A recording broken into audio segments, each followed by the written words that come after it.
Okay, now we are in section 1, question 1, which is your favorite question, non-resident taxation. Am I correct? I think so. Okay. Then this is again my main focus is not to discuss the complete question, sorry, not to discuss the complete answer, but for you to give vision for how to approach to the question and understand the points in the question. We will analyze the question well, that is my main target, and I will show the answers for you all. But main target is how to approach to the question. If you all know that, if you read the question carefully, you can do the rest of the part. Okay, the most of the cases for the non-resident taxation question, students are fear on this and students are reluctant to do this because you all not reading the question well and you all don't know how to approach to the question. Now we will see how you are going to approach the question and reading the question well. Okay. Before that, I am going for the requirements. Actually, these 3 requirements are same as the pilot paper. Therefore, this approach and everything is very clear, but I need to take much time and explain this. Assess the income tax liability of ORCLSL for year of assessment 1920. Again in the question paper it has 1920. Then we will see, I have prepared the answer without proposed changes and with the explanations for that. Then explain whether following transactions are liable for office premises of OCEGIL, income tax in Sri Lanka, and if liable, explain the applicable category of income tax and relevant tax rate. Okay, now it is asking explain the applicable category of income tax and relevant tax rate. Maybe withholding tax, maybe the other income tax rates, it is asking. Support to answer by citing relevant articles of the DTAA, Sri Lanka and India. What it has tested in your pilot paper is Sri Lanka and China. In this mock paper is Sri Lanka and India with relevant case laws. The 3 situations are given and the transfer pricing risk with these things. The same particular ABC we have done in the same format in the pilot paper. We will go for the question, and as I have explained, this is the target is to analyze the question. Okay. With the reading of the question with you all, I am going to map in the question in the board. Okay.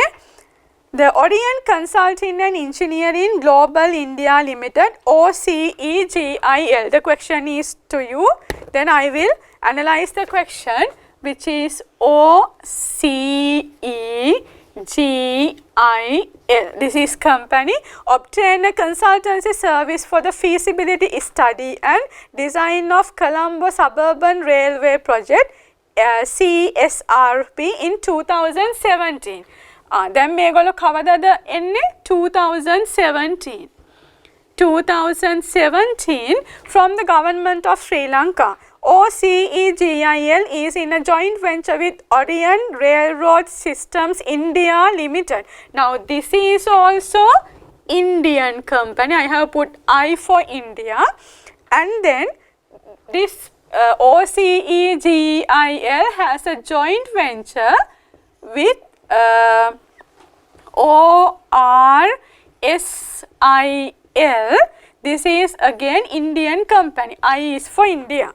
Then which is fully owned subsidiary of OCEGIL. Very good point. This ORSIL and this one, what is this? The ORSIL is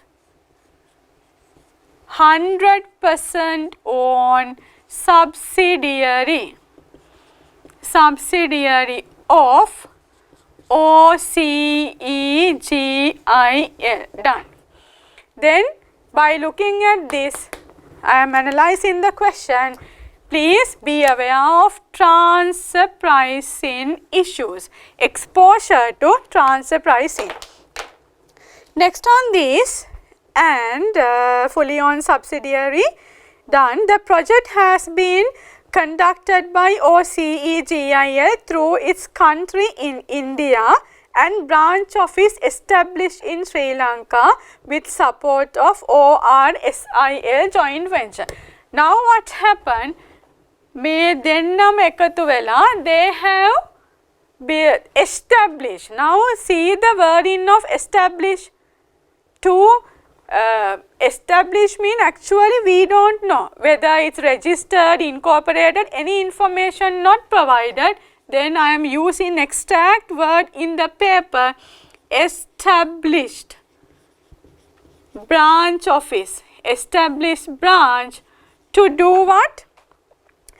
Sri Lanka with support ORSIL as a joint venture. The project was submitted to the government on අපි මේ දවසේ ආවා. Project has submitted to the government. Project completion service has completed on 11th 4 2019. Now OCEGIL, no harm, this is a non-resident person. ORSIL, this also non-resident person. And this branch office, this has established, it has not given, registered, incorporated, anything not given, then formation is doubt. This has completed on 11th April 2019 and came 2017, completed 2019, then more than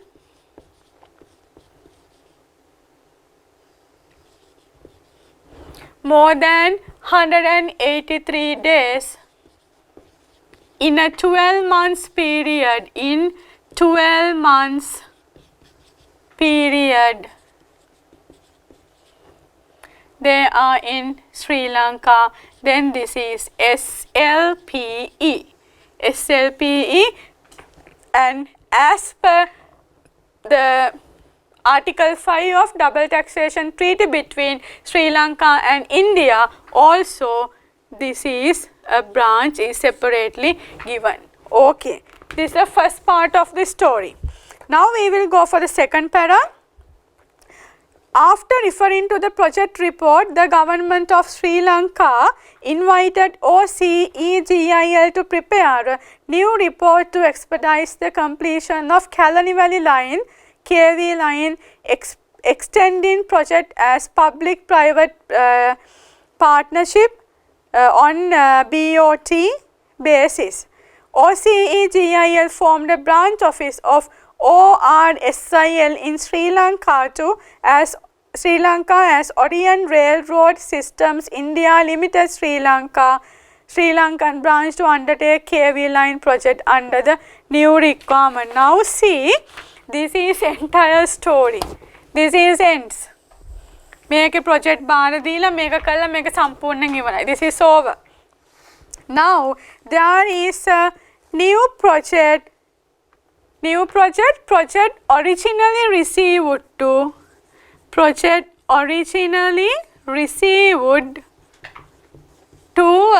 OCEGIL. Then what has happened? What is the project? KV line, Kalani Valley line. This is the project, and what happened? From OCEGL, they have, with the help of ORSIL, the established, it is given in the question, formed a branch office. Again, formation not given. Formed a branch office. What is our so-called branch office? ORSILSL.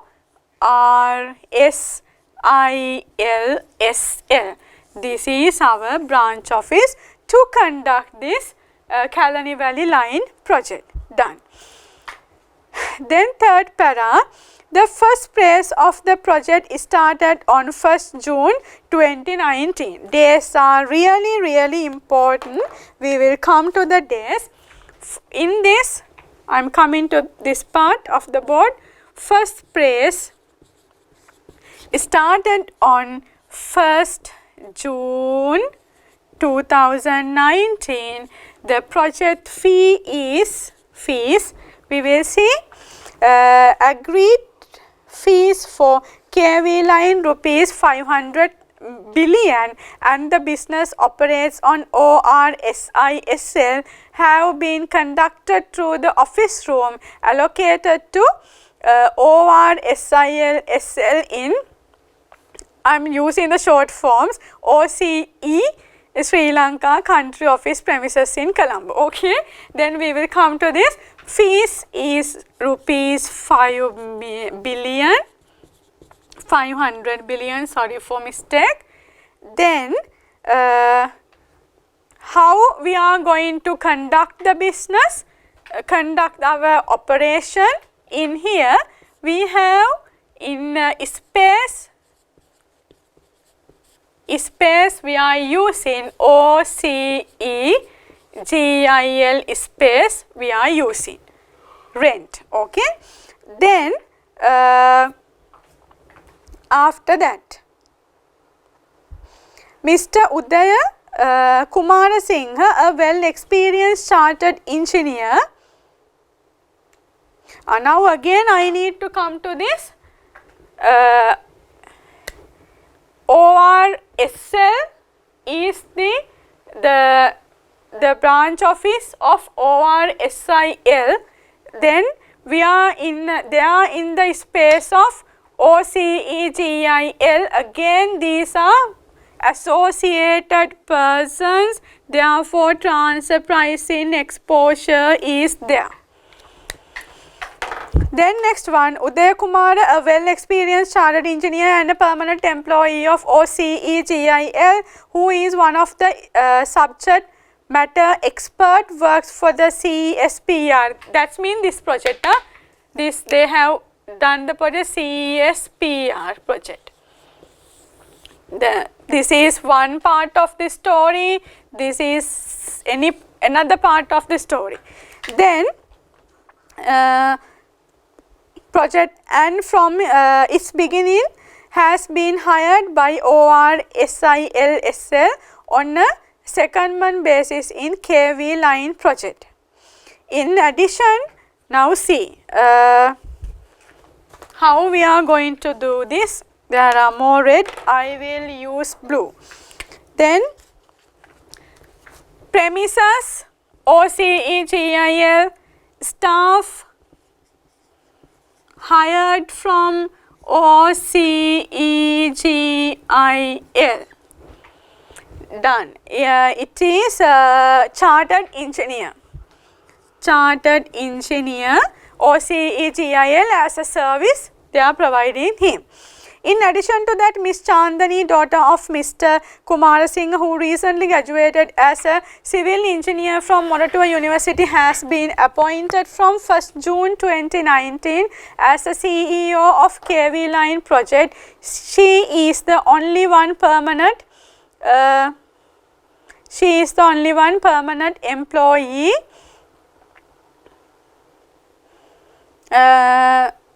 in the KV line project. In addition to that,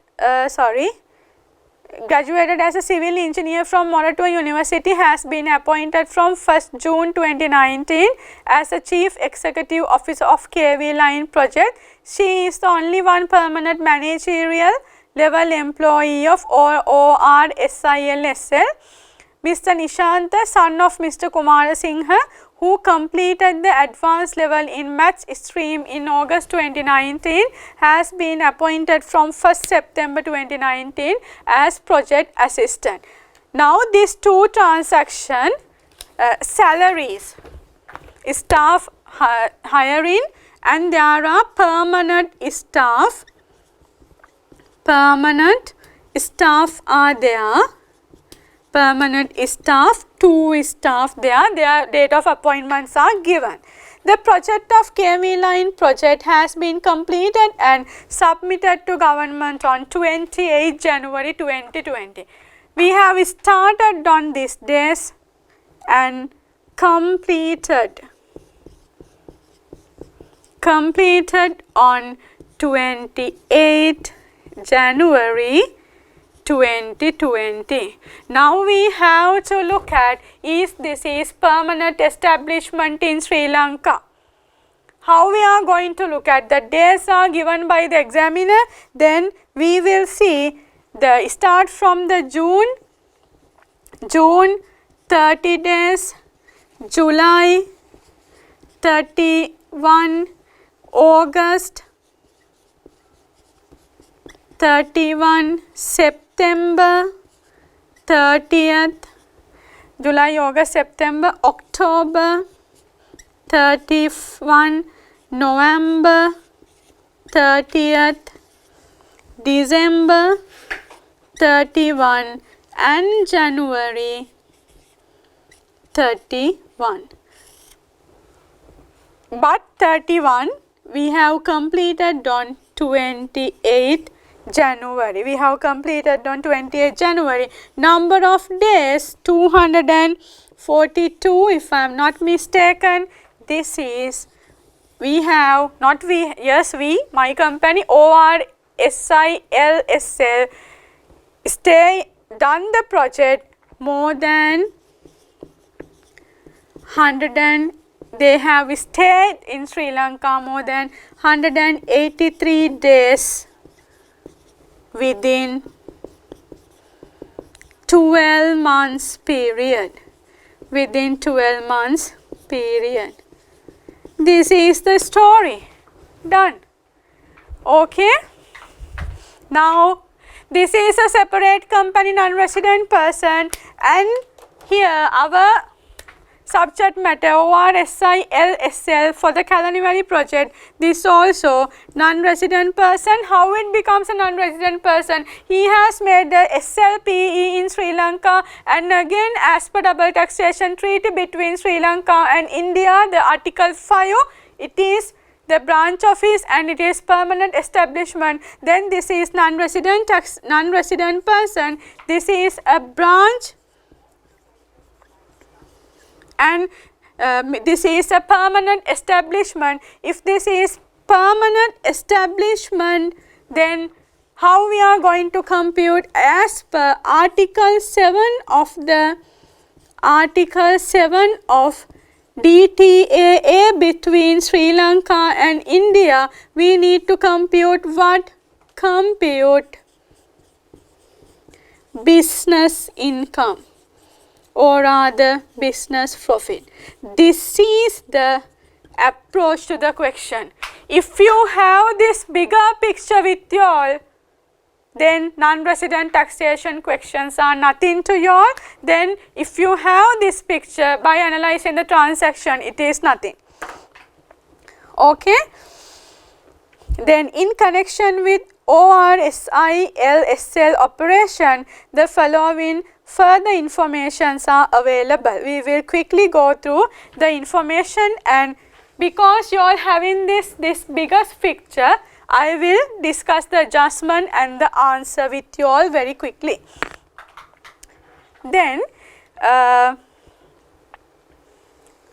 other income stated in the financial statement, the audited financial statement of ORSILSL, we are going to compute the taxable income of ORSILSL as per the requirement 1, requirement A.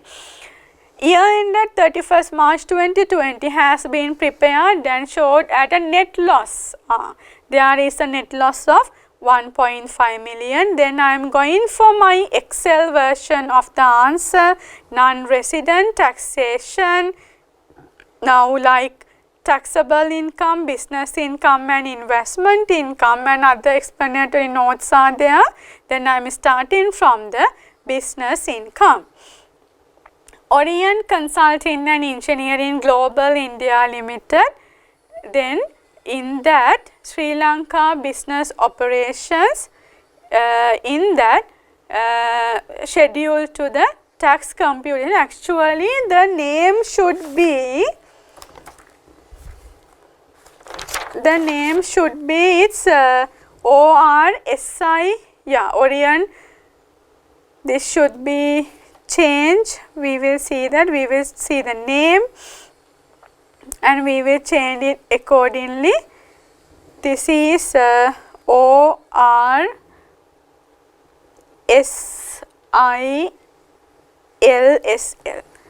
SL, the Sri Lankan business operations.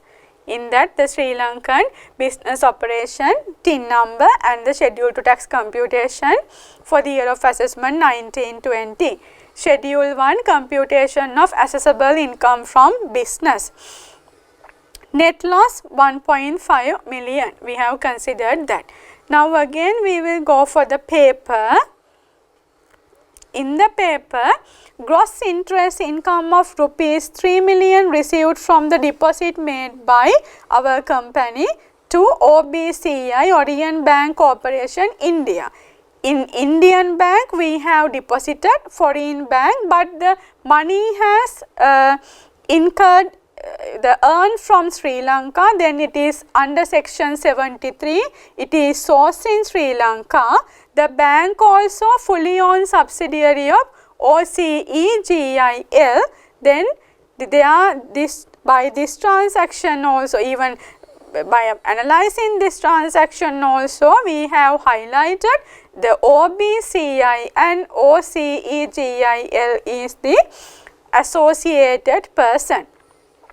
Withholding tax has been deducted in accordance with double taxation avoidance agreement between Sri Lanka and India when the interest was paid. We will go for that adjustment. Now this is not the business income, that's the first thing.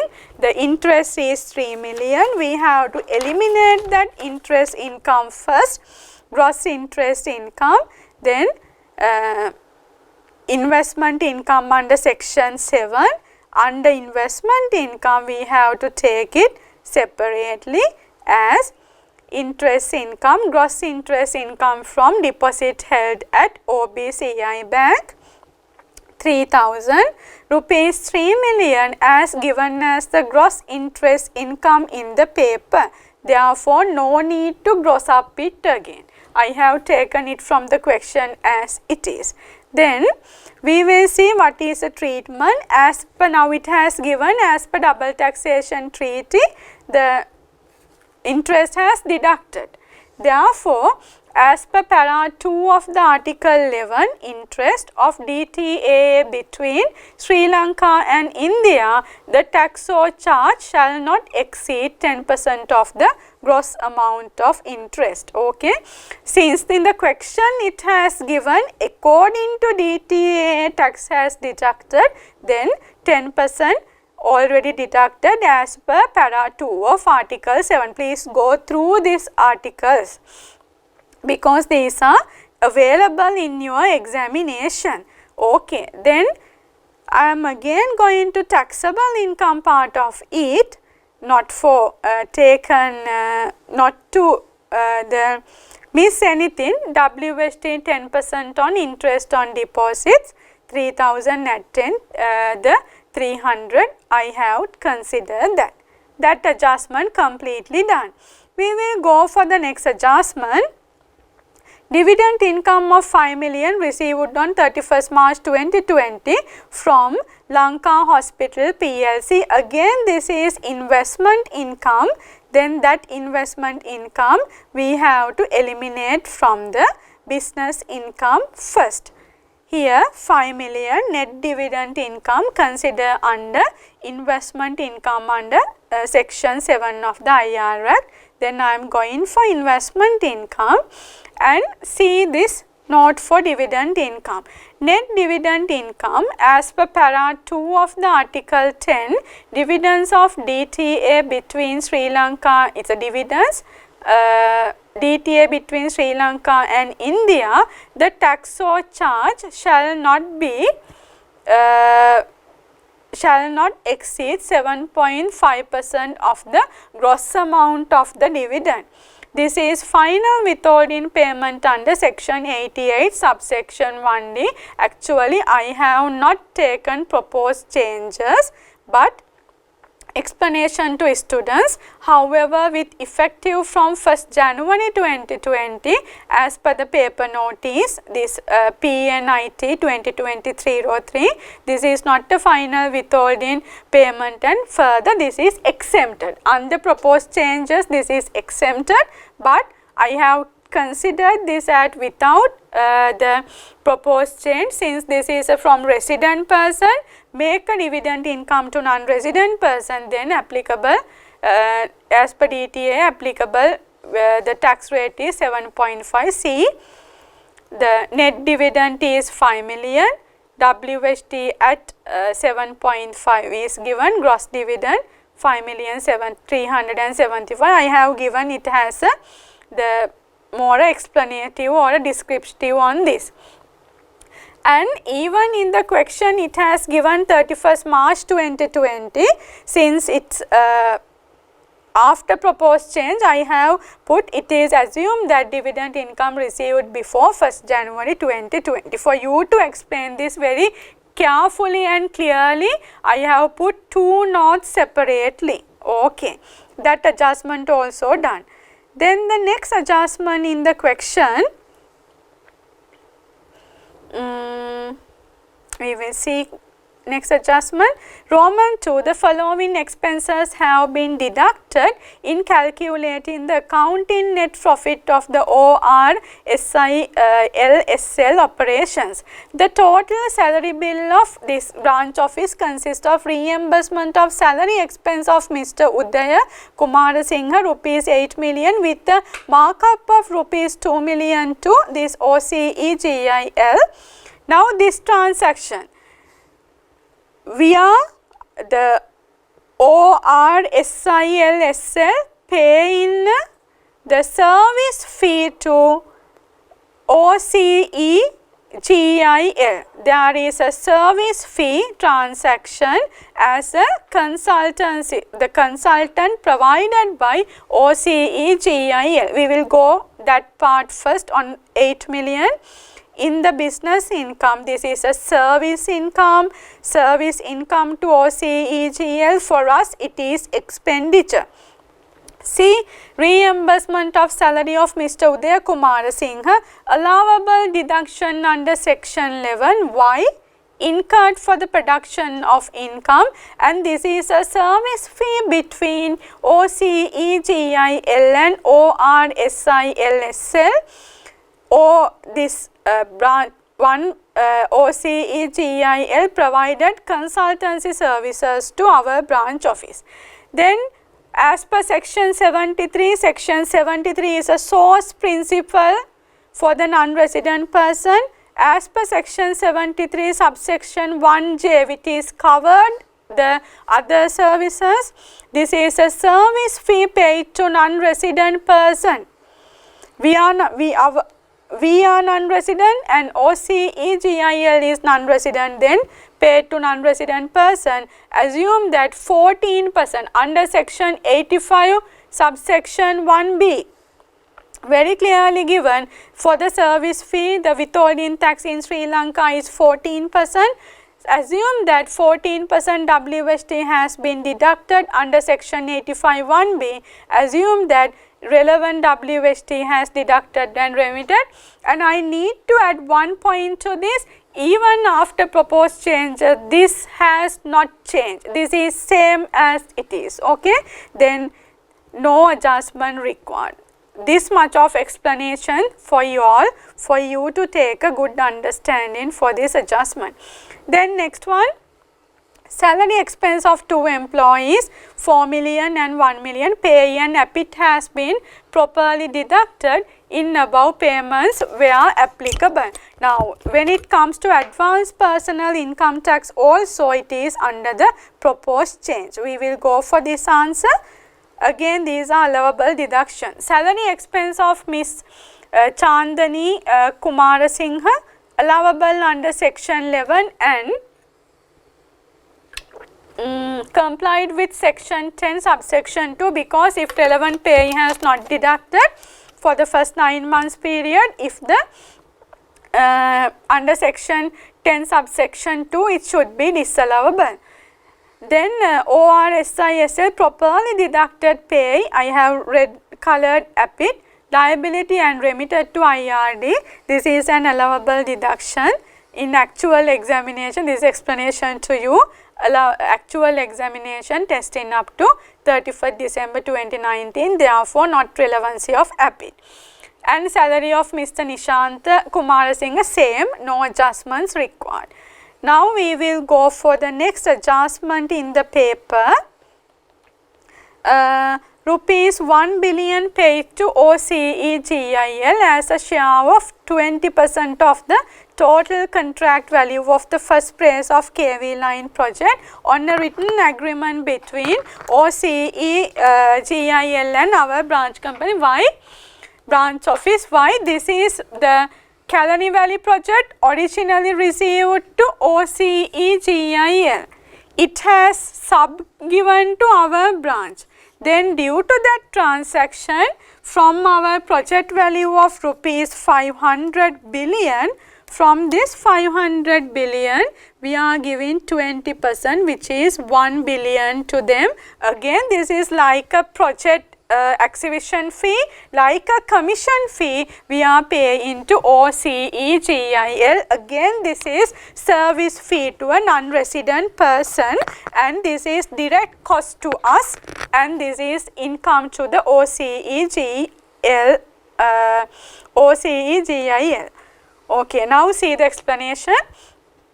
Amount paid to OCEGIL as a share of 20% of total contract value of the first phase of KV line project by following the conditions of written agreement between these both parties.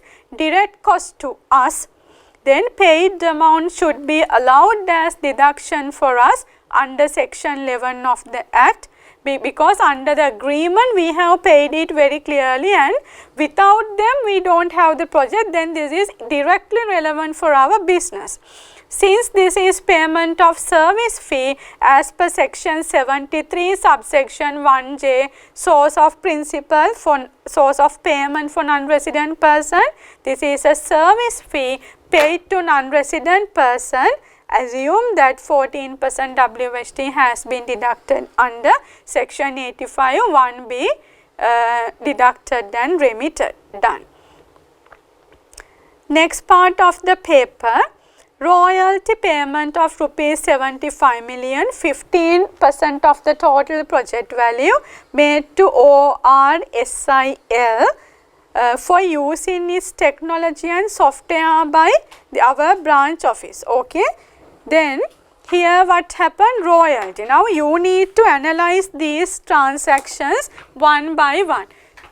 This is ORSIL, which is a non-resident person. We are paying ORSILSL. We are paying, what we are paying to them? Royalty. We are also non-resident person and we are paying royalty to our mother company in India. Then there is no permanent establishment in ORSIL in Sri Lanka, but we are paying royalty. Then for royalty, it is on behalf of ORSILSL. Royalty is a source of payment to this non-resident person. This non-resident person earning income arriving and derived from Sri Lanka due to this branch office, then this is payment to non-resident person. Therefore, it should be liable to tax in Sri Lanka as per section 4 subsection 2 of the Inland Revenue Act and under section 73. Then we will go for the answer very quickly. Royalty paid on using technology and software of ORSIL by our branch office, which is the ORSIL is Indian company. We will see, I have put two explanations. Explanation 1, as per the information provided in the question, royalty has been remitted to the India. Made to, in the question it has given made to ORSIL, that means already it has paid. Okay. Then therefore, it was assumed that relevant tax rate as per DTA between Sri Lanka and India has deducted. Therefore, total expenses allowable for tax purpose, no adjustment required. Now, we will see what is the tax rate. Explanation 2. As per para 1 and 2 of the article 12, royalty of DTA between Sri Lanka and India. Number 1. Royalties arising in a contracting state and paid to a resident of other contracting state, tax at the rate of 10%. Then it shall not be exceed the 10%, but in Sri Lanka it's 14%. As per treaty it's 10%. Then why we should apply the treaty? Why? As per the section 75 of the Act, it has very clearly given if there is any conflict between the double taxation treaty and the Act, what is going to prevail? Prevail in is the double taxation treaty. Then accordingly we should apply the tax rate of the 10%. We should apply the tax rate of the 10%. Here is the section 75 correct. Explanation 3. Why we allow the expense? As per section 10 subsection 2, relevant WHT has deducted. Done. Then next question, royalty done. A technical service fee of rupees 50 million, 10% of the total project value paid to this non-resident person for using skilled staff for mapping and valuation of lands and building to be acquired for the project.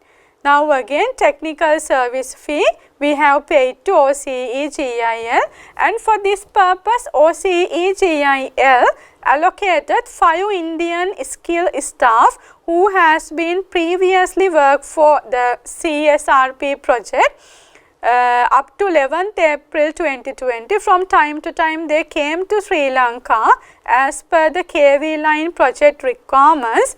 Their salaries and other expenses in Sri Lanka during the stay in Sri Lanka borne by that non-resident person OCEGIL.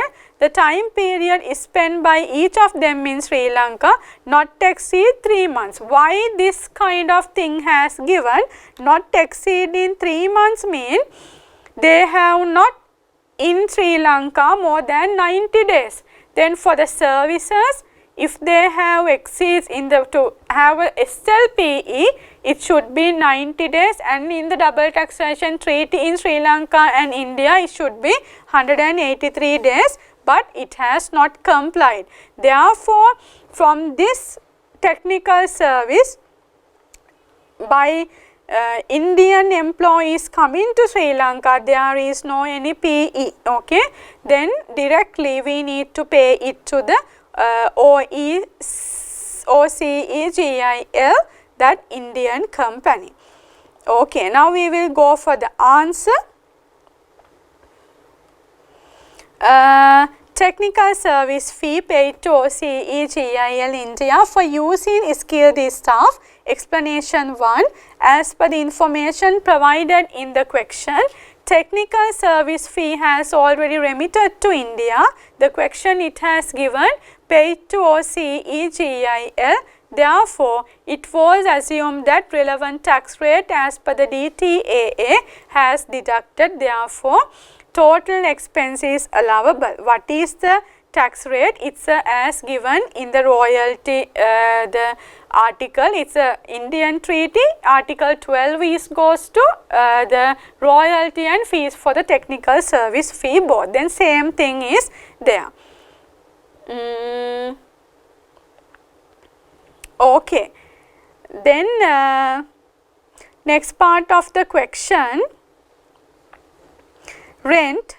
As we have look at in analyzing our question, we have to pay rent to OCEGIL. The question is given, no withholding tax has been deducted on rent expense. Then we will see what we can do on that. Rent expense, this is a payment by non-resident person to another non-resident person, as I have explained. Therefore, the relevant WHT on rent is 14%. as per section 84(1)(a) and first schedule para 10 of the Act, since the relevant WHT has not deducted, the rent expense relevant to 9-month period is disallowed even after the 9 months. Let me explain this very carefully. Even after the 9 months, this that means January, February, March and up to now, this 14% withholding tax is there for the non-resident person. But in as per the disallowable part of section 10 subsection 2, with the proposed change, since the abolishment of the withholding tax from the resident person, it has changed. Then since I don't know what is after the legislation, this provision is there or not, very clearly I have taken only the 9 months, then it has disallowed. Then we will go for the next part of the question. The interest of 30 million consists of 15% interest paid to bank loan facilities obtained from OBCI, that subsidiary bank, manage the cash flows of Sri Lankan project. Now we have obtained a bank loan from OBCI on that finance cost. The purpose is given cash flow to manage the cash flow of the Sri Lankan project. Then thereby this is loan has taken for the production of income, and we will see we will assume that it is under the restriction limit of section 18. As per the information provided, the interest on bank loan payment to OBCI bank. As per the information provided, entire loan has granted for the production of income of ORSI LSL, since purpose is manage the cash flow of the Sri Lankan project. Therefore, allowable under section 11, which is main deduction rule, subject to section 18, deductible amount of finance cost, and I add the section 12 to the section 12 also we can add to this. Since such details are not provided, assume that interest incurred during the year 30 million is within the limit of section 18. There is no adjustments required again. Here again the importance is you should know how to adjust these things of the non-resident person. Then bank guarantee fee of 20 million paid to OCEGIL to the additional bank guarantee for short-term borrowing facility which taken against the deposit balance of OCEGIL group full account to maintain with OBCIL. Now here OCEGIL වල තියෙන bank deposits use කරලා bank guarantee එකක් දීලා තියෙනවා අපිට. එතකොට ඒකේ purpose එක maintain with the group pool accounts are there. Then it is OCEGL providing facility to us. Okay. Then again it is for short term borrowing facility which is help for our business. Therefore it is allowable deduction for us. In that bank guarantee fees paid to OCEGIL incurred for the production of income as per section 11. Okay, done. Then what is the next adjustment? Management fees paid to ORSIL 5% of the total revenue of the year. Actual executive and general administrative expenses incurred by the head. Now first part of is 25 million has incurred management fees paid to ORSI. This is head office expense. It should not be allowable deduction. It should be disallowed. Management fees paid to ORSIL head office in India. This is disallowable expense as per article 3 of para 3 of article 7 business profit of DTA between Sri Lanka and India. It should be disallowed. Now next part of it, actual executive and general administrative expenses incurred by the head office.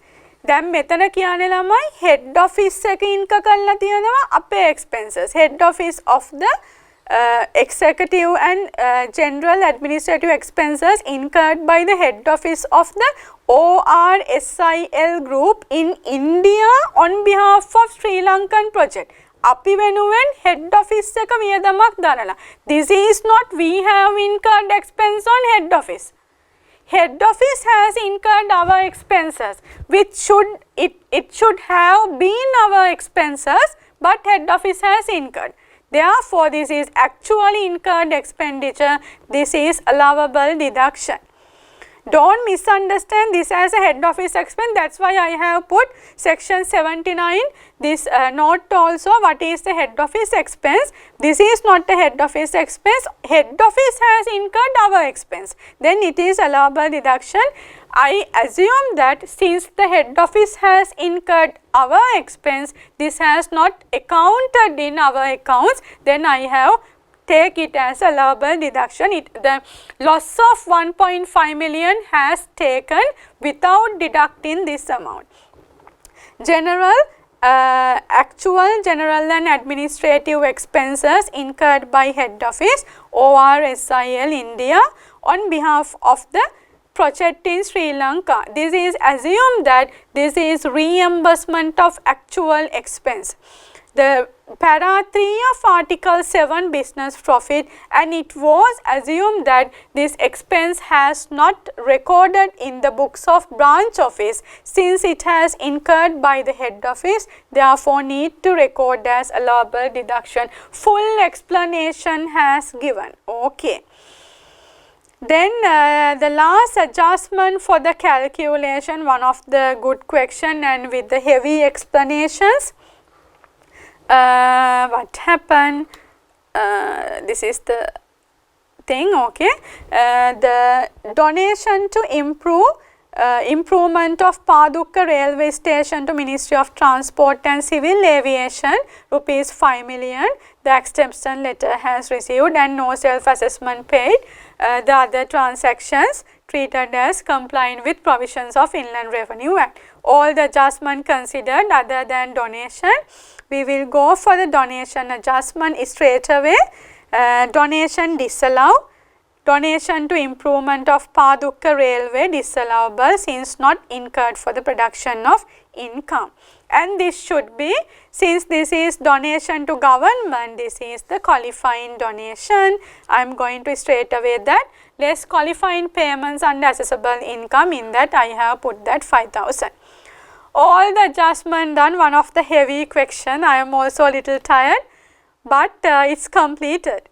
Now the summation of the minus part, the plus part, and we are having assessable income from business 14.9 million. Investment income, we have considered all adjustments, and total assessable income from business 3 million, and since it's 3,000 total, I have taken this to the our computation sheet.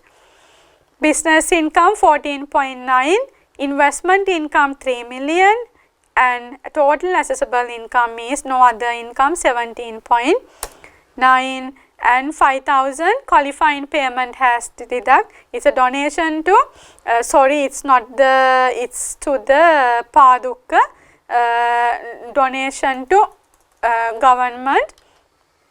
This is donation to Padukka Railways. Padukka Railways, then it's donation to government, entire up to the assessable income we can claim. Then our taxable income 12,900, and tax rate for the non-resident person is 28 without proposed change. Then no remittent tax, we will go for that part also. Accounting profit before tax, there is a loss of 1.5, accounting loss is there. Accounting profit, we will take it as a loss also before tax. And unrecorded transaction when arriving into accounting profit, as we discussed, the actual general administration expenses incurred by the head office on behalf of us it has, we have assumed and taken, it has not deducted. Then C, after adjusting all accounting profit before tax after adjustment, there is a loss. Current tax expense is there. Do we have to remit anything to India? We don't have. Okay. Lamai, don't think that we are remitting taxable income. We are remitting the accounting profit before tax. To remit, we should have a profit in Sri Lanka. We are not remitting taxable income. It is just an adjustment. I think in a pilot paper also I have discussed, even in my the explanations I have discussed, but for your own benefit I have put this thing also. Profit after tax remaining for remit to India, profit after tax remaining for remit to India. Since there is an accounting loss after tax, there is nothing to remit to India, hence no remittance tax. Please make sure in that. If it is there, remittance tax 14% under section 62 and first schedule para 9. Explanation to student, this is nothing, this is section 62(3) remittance profit mean. What I need to highlight is remittance profit එක කියන්නේ මොකක්ද කියලා. It is the in green color I have highlighted that are subject to income tax in Sri Lanka. The income of a non-resident person that are subject to income tax in Sri Lanka. ඒකෙන් කියන්නේ it is not a taxable income. It is ලංකාවේදී බදු ගෙවිය යුතු ආදායමෙන් රෙමිට් කළ යුතු ප්‍රමාණය. බදු ගෙවිය යුතු කියන්නේ ළමයි බදු ගෙවිය යුතු බද්දට යටත් විය යුතු. ඒ කියන්නේ ලංකාවේ tax විය යුතු, not the taxable income. Okay, then are subject to income tax in Sri Lanka and any amount received outside Sri Lanka by on or behalf of a non-resident person. Okay, and again I think I have put the explanation clearly on the remittance tax, investment income done, business income done. In the taxable income, no remittance tax to for the there is no profit to remit. Total tax liability is same as the 28% tax rate on taxable income. No quarterly installment payments as given in the question. Then WHT 10% on interest on deposit. Then it's 3 million, that's 3,000 at 10% as per double taxation treaty. Then balance tax payable no refund due is 3,312.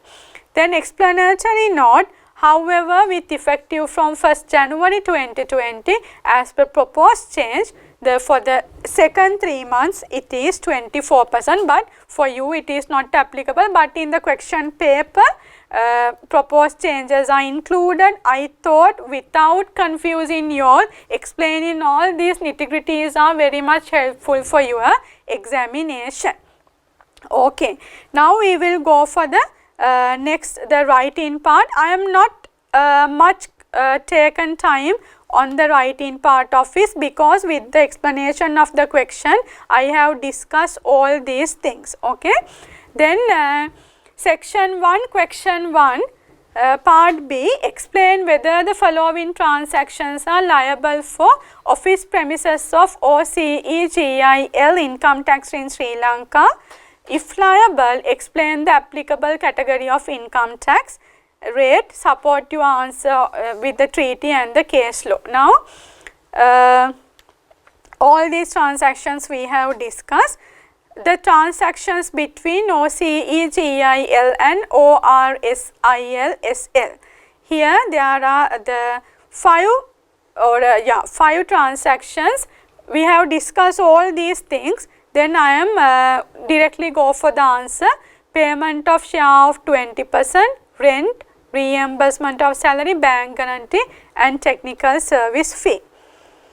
Now this is answer format. Why I have given rather discussing the question answers, I need to go for this answer format. Any non-resident taxation question even it is individual, even it is company, actually this is a non-resident person with reference to the company, then I have taken this answer format, even individual, section 69(3), if I not mistaken, then you can start from there. First you have to identify whether this is whether this is for individual is section 69(1), whether this is non-resident person or not. This is the answer format. First quote from the relevant section, okay, as per section 69, for to be a resident person, this company to be a resident, these conditions should be satisfied. Accordingly, for company to be resident in Sri Lanka, one of the above conditions shall be satisfied. Since we are talking about this OCEGIL, which is again a non-resident person, then I am taking the example of that. However, OCEGIL is a company incorporated in India, therefore it shall not be considered as a resident company in Sri Lanka. Since it is incorporated in India, it is non-resident company. Now see, in section 69(4), we have looked at whether this is resident or non-resident, what is a residency principle, then we have apply that into our given scenario. Then if it is a non-resident person, how we are going to pay tax on that? As per section 4, assessable income, in the case of non-resident person, the income from employment, business, investment or other source for that year, to the extent that income arises in or derived from a source in Sri Lanka, it is for year of assessment shall be liable to pay tax. Non-resident person should pay tax on the income arising in or derived from Sri Lanka. That has done. Then I have analyzed when analyzing the business model of OCEGIL to complete the consultancy service for feasibility study, company has established a branch office in Sri Lanka 2017. Then they have completed in 11th April 2019, then they have stayed in Sri Lanka more than 183 days. Now we need to look at it with the section 195 of the permanent establishment definition. In that, this is the provision of service. Then to provide service, the provision of service in Sri Lanka for period of 183 days they should stay. Therefore, this is PE as per Inland Revenue Act. Can you stop from there? No, you need to look at double taxation treaty. As per double taxation treaty, this is permanent establishment. As per article 5 of permanent establishment, DTA between Sri Lanka and India, branch is a PE as per para 3 subsection B that I have quoted.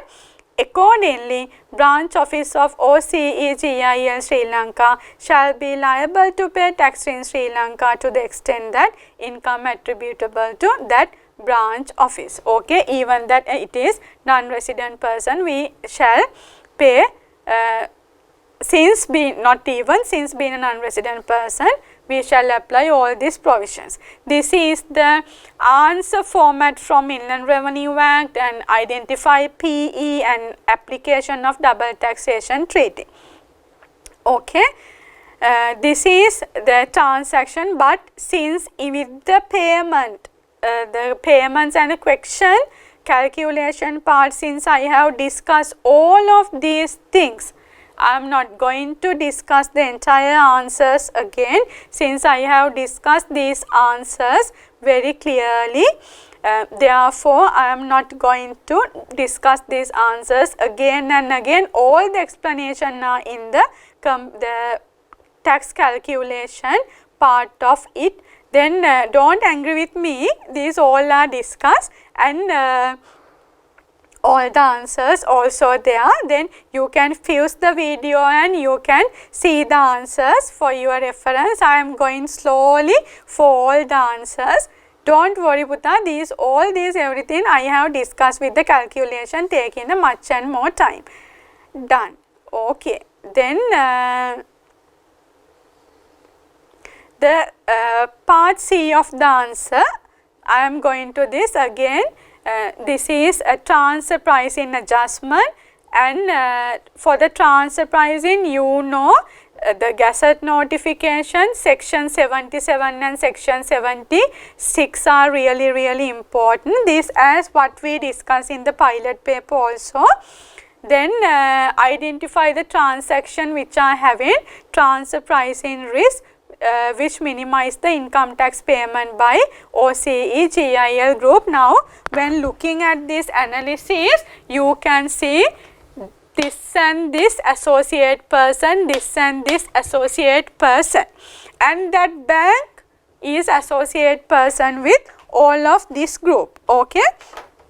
Then what is our action verb is identify. I am again taking, and I have explained, rather giving all the answers, I need to provide approach to the answer. Therefore, the steps are given. Here this is we have to recognize, establish and select and confirm the answer.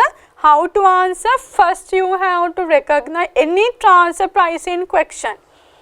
Be mindful to do these 3 steps.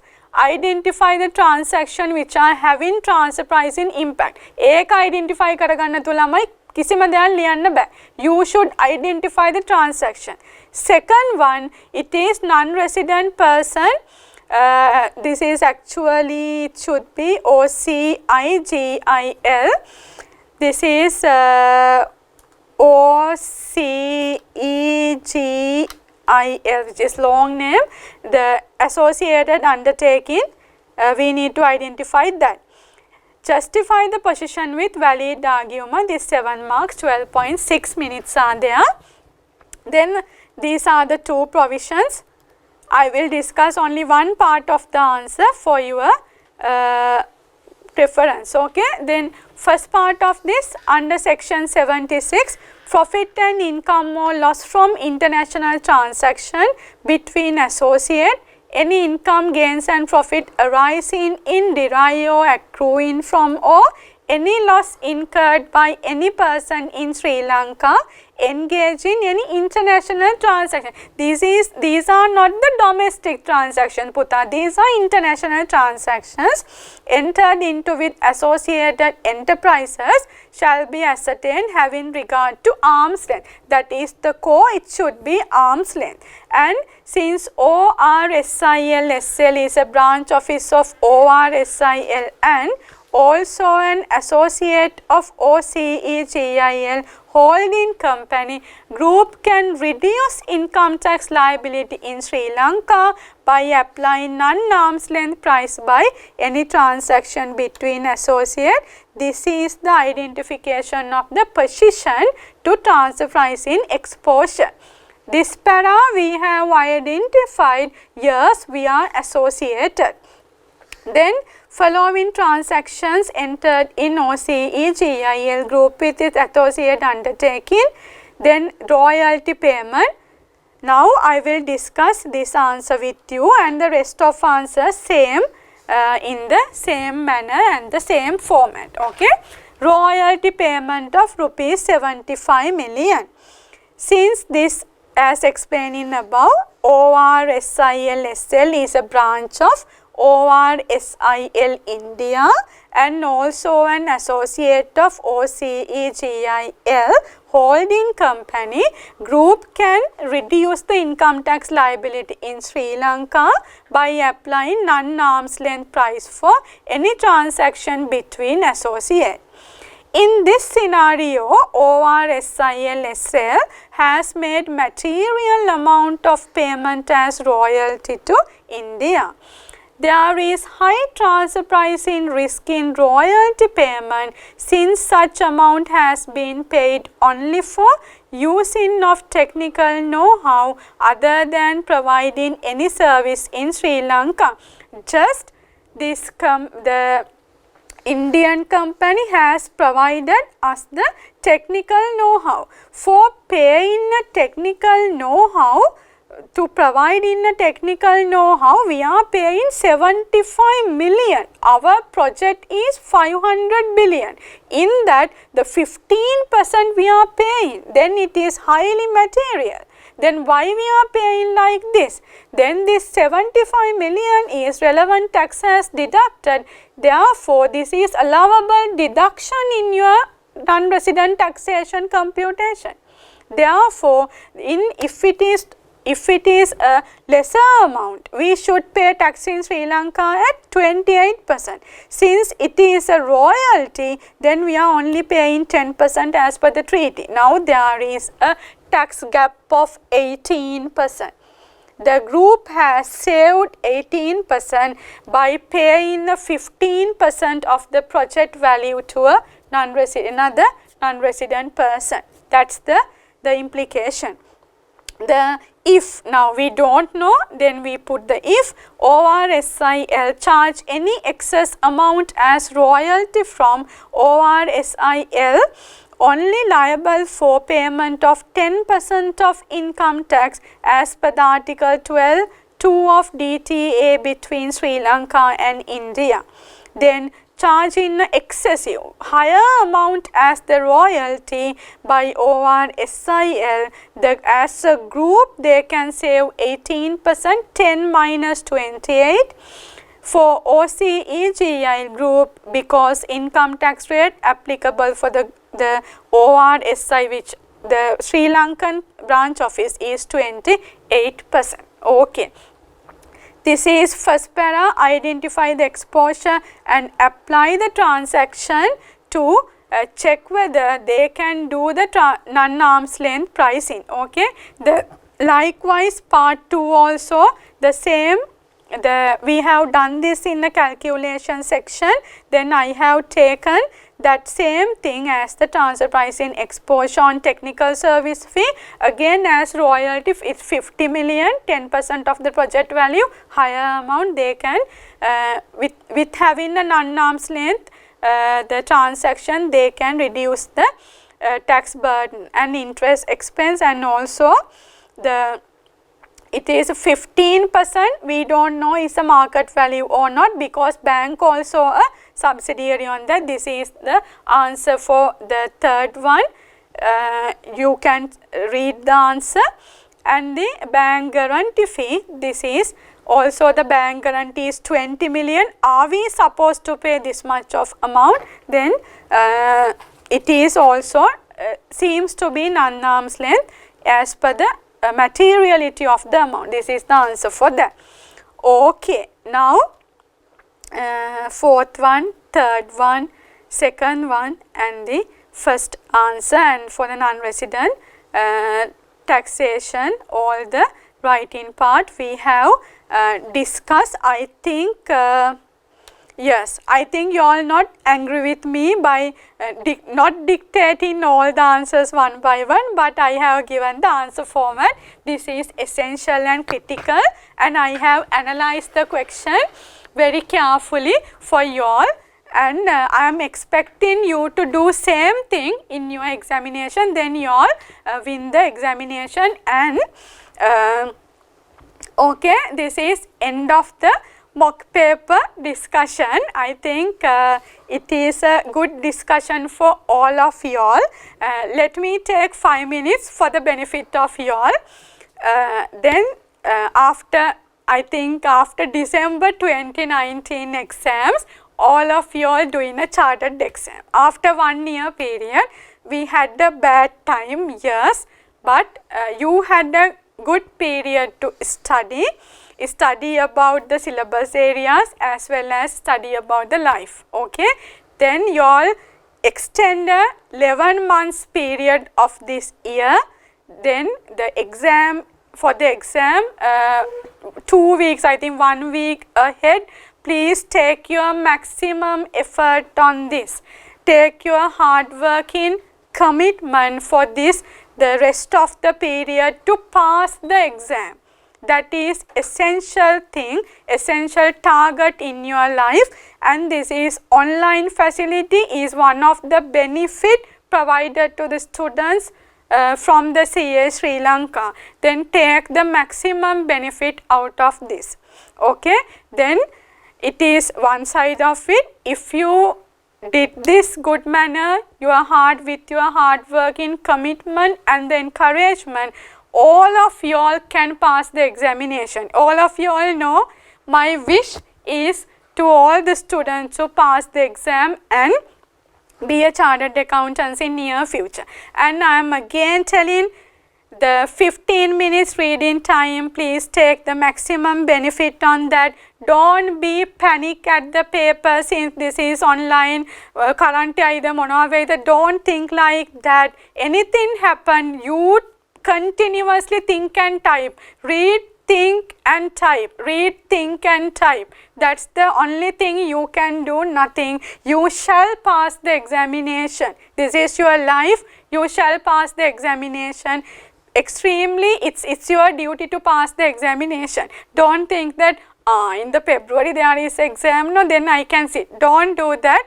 And that's the third point. Fourth one, read the question paper very carefully, understand the examiner requirement. This is not a rocket science, you all know everything. And for the 50 marks question, please go through all the adjustment relevant to company taxation.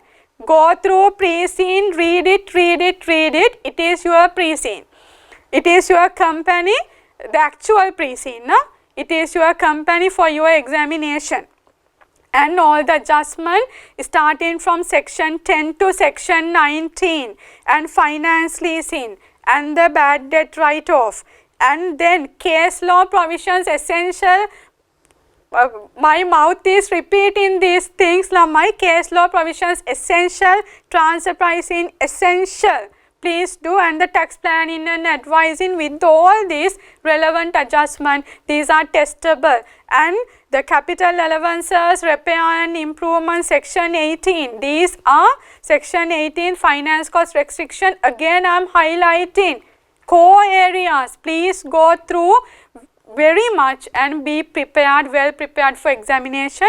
And the VAT, I have cleared the grey area of the 8% tax rate. It is testable, only the 8% VAT rate.